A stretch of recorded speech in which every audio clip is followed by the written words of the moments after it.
Little short video how I mounted the spare tire. Somebody was wanting to know. I just put a big washer on this side and a large 1/2 inch bolt. And then, let's see if I can get out without shaking everything up too much.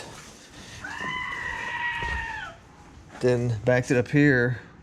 I put the first bolt on, washer, and I filled all that up with some window sealant stuff. Let's see, this stuff right here, roof and flashing polyurethane sealant. It's pretty good stuff. It never hardens and it's not like silicone.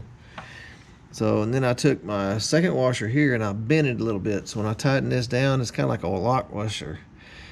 It'll keep pressure on that all the time. Then I put my next nut on right here and I adjusted the washer, nut and washer to where I want the wheel to sit so it doesn't rub against the finish.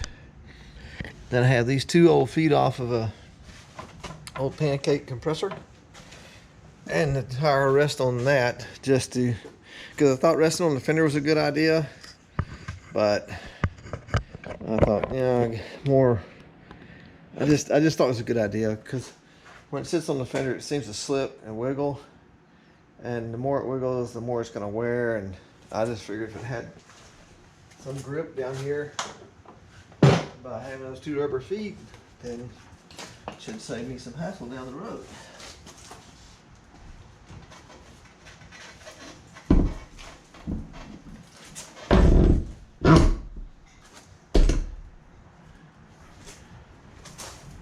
Okay, so I can stick my finger in here and I can adjust that nut, see how close I want this to the wood. Bring it out a little bit. And right there seems to be good, so I'm going to take my other washer and put on here and my last nut.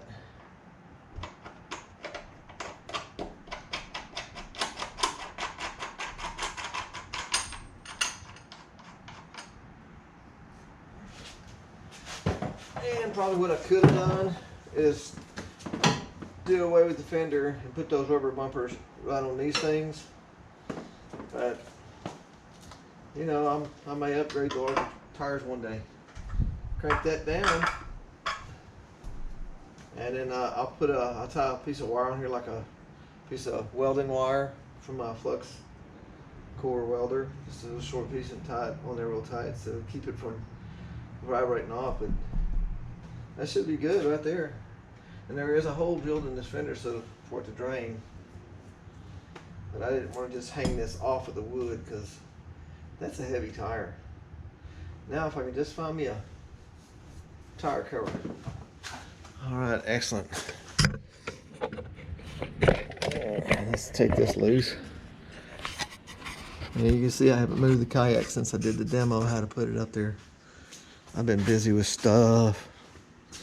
So you can see right there, nice gap in there, so you can put if the tire cover goes too far, you'll have issues. If you need more slack, you just loosen the nut up, scoot it out. That's it. Thank you for watching the 5x10 Teardrop Camper without a galley.